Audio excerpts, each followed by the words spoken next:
പുതിയൊരു വീഡിയോയിലേക്ക് എല്ലാവർക്കും സ്വാഗതം. ഇന്ന് നമ്മളിവിടെ തയ്യാറാക്കാനായിട്ട് പോകുന്നത് പഴുത്ത മാങ്ങ വെച്ചിട്ടുള്ള ഒരു കറിയാണ്. അപ്പോൾ തൈരൊന്നും ചേർക്കാതെ നല്ല അടിപൊളി ഒരു മാമ്പഴക്കറി. അപ്പോൾ ഇതെങ്ങനെയാണ് തയ്യാറാക്കുന്നത് നോക്കാം.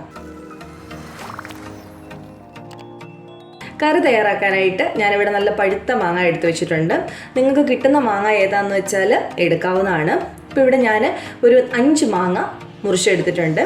മാങ്ങ വേണമെങ്കിൽ മുഴുവനായിട്ടും ചേർക്കാം, പക്ഷെ ഞാനിവിടെ മുറിച്ചാണ് എടുത്തിരിക്കുന്നത്. ഇത് ഞാനൊരു ചട്ടിയിലേക്ക് ഇട്ട് കൊടുത്തിട്ടുണ്ട്. ഇനി ഇതിലേക്ക് എരിവിന് ആവശ്യമായിട്ടുള്ള മുളക് ചേർത്ത് കൊടുക്കാം. ഞാനിവിടെ ഇതുപോലത്തെ മുളകാണ് എടുത്തിരിക്കുന്നത്. ഇതൊരു 6 എണ്ണം ഞാൻ ചേർത്ത് കൊടുക്കുന്നുണ്ട്. അപ്പോൾ നിങ്ങൾ ഉപയോഗിക്കുന്ന മുളകിൻ്റെ എരിവിനനുസരിച്ച് മുളക് ചേർത്ത് കൊടുക്കാം. ഇനി ഇതിലേക്ക് മഞ്ഞൾപ്പൊടി ചേർത്ത് കൊടുക്കാം. ഒരു 1/4 ടേബിൾ സ്പൂൺ മഞ്ഞൾപ്പൊടി ചേർത്ത് കൊടുക്കാം. അതുപോലെ തന്നെ ആവശ്യത്തിനുള്ള ഉപ്പും കൂടെ ചേർത്ത് കൊടുക്കാം. ഈ മാമ്പഴം ഒന്ന് വെന്ത് വരുവാൻ ആവശ്യമായിട്ടുള്ള വെള്ളം ചേർത്ത് കൊടുക്കാം. ഒരുപാട് വെള്ളമൊന്നും ചേർക്കേണ്ട. ഈ മാങ്ങാപ്പഴമൊക്കെ ഒന്ന് മുങ്ങിക്കിടക്കണം, അത്രയും മതി. പഴുത്ത മാങ്ങ ആയതുകൊണ്ട് വലിയ വേവൊന്നുമില്ല, പെട്ടെന്ന് വെന്ത് കിട്ടും. നമുക്കൊരു കുറുകിയ മാങ്ങാക്കറിയാണ് വേണ്ടത്, അതുകൊണ്ട് അധികം അങ്ങ് വെള്ളം ചേർക്കേണ്ട. ഈ ഒരു പരുവത്തിന് മതി. അപ്പോൾ ഇനി നമുക്ക് ഫ്ലെയിം ഓൺ ആക്കി കൊടുക്കാം. ഒരു ലിഡ് കൊണ്ട് ഇതൊന്ന് അടച്ചു വെക്കാം. ഇതൊന്ന് തിളച്ച് വെന്ത് കുറുകി വരട്ടെ. ആ സമയത്തേക്ക് നമുക്കിതിലേക്ക് ചേർക്കാൻ ആവശ്യമായിട്ടുള്ള അരപ്പ് തയ്യാറാക്കാം. അരപ്പ് തയ്യാറാക്കാനായിട്ട് ഞാനിവിടെ 1 കപ്പ് തേങ്ങ എടുത്തിട്ടുണ്ട്. ഇതിലേക്ക് നല്ല ജീരകം ഒരു 1/4 ടീസ്പൂണിനടുക്കിൽ നല്ല ജീരകം ചേർത്ത് കൊടുത്തിട്ടുണ്ട്. ഇത്രയും മതി, ജീരകം കൂടുതലാകരുത്. ജീരകം കൂടുതലായി കഴിഞ്ഞാൽ ആ ടേസ്റ്റ് അങ്ങ് മാറിപ്പോവും. അപ്പോൾ ഇത് രണ്ടും കൂടെ നന്നായിട്ട് വെള്ളം ചേർത്ത് അരച്ചെടുക്കാം. തരിയൊന്നും ഇല്ലാതെ നല്ല കുഴമ്പ് പോലെ അരച്ചെടുക്കണം. അപ്പോൾ ഞാനതൊന്ന് അരച്ചുകൊണ്ട് വരട്ടെ. ഇത് വെന്ത് വരേണ്ട സമയമൊക്കെ ആയി വന്നിട്ടുണ്ട്. ഇനി നമുക്കിതൊന്ന് തുറന്നു നോക്കാം.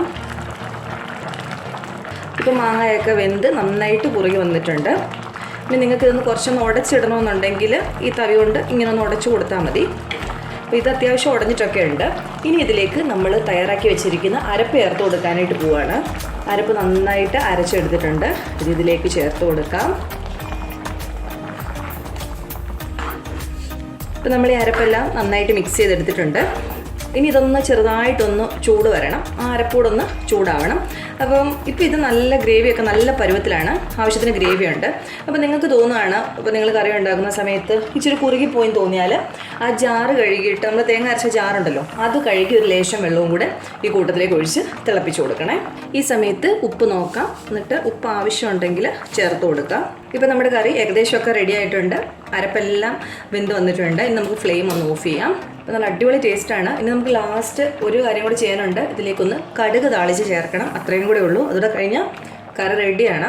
നല്ല അടിപൊളി ടേസ്റ്റാണ്. അപ്പോൾ നമുക്ക് ഇതൊന്ന് അടുപ്പത്തുനിന്ന് ഞാനൊന്ന് മാറ്റി വെക്കുകയാണ്. അല്ലെങ്കിൽ ഇത് ഈ അടുപ്പത്തിരുന്ന് ഫ്ലെയിം ഓഫ് ചെയ്തെങ്കിൽ ആ ചൂടിലിരുന്ന് ഇങ്ങനെ കുറുകിക്കൊണ്ടിരിക്കും. അപ്പോൾ കടുക് പൊട്ടിക്കാനായിട്ട് എണ്ണ വെച്ച് കൊടുത്തിട്ടുണ്ട്. എണ്ണ ചൂടായി വരുന്ന സമയത്ത് ഇതിലേക്ക് കുറച്ച് കടുക് ഇട്ട് കൊടുക്കാം.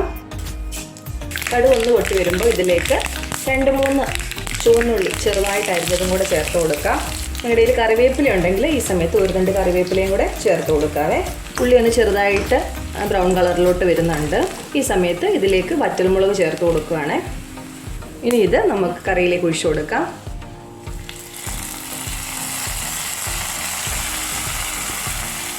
ഇനി ഇത് വീണ്ടും അടച്ചു വെക്കാം. ഇനി ഒരു 10 മിനിറ്റ് കഴിയുമ്പോഴത്തേക്ക് നമുക്കിത് തുറന്നെടുത്ത് ഉപയോഗിക്കാം. അപ്പോൾ നിങ്ങൾ പുളിശ്ശേരിയൊക്കെ തയ്യാറാക്കാറുണ്ടായിരിക്കും എങ്കിൽ ഈ രീതിയിലും കൂടെ ഒന്ന് ട്രൈ ചെയ്ത് നോക്കുക.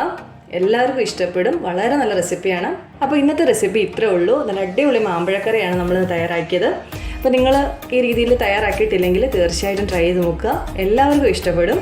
അപ്പോൾ ഫീഡ്ബാക്കുകളെല്ലാം അറിയിക്കുക. അടുത്ത ദിവസം വേറൊരു വീഡിയോ ആയിട്ട് കാണാം. താങ്ക്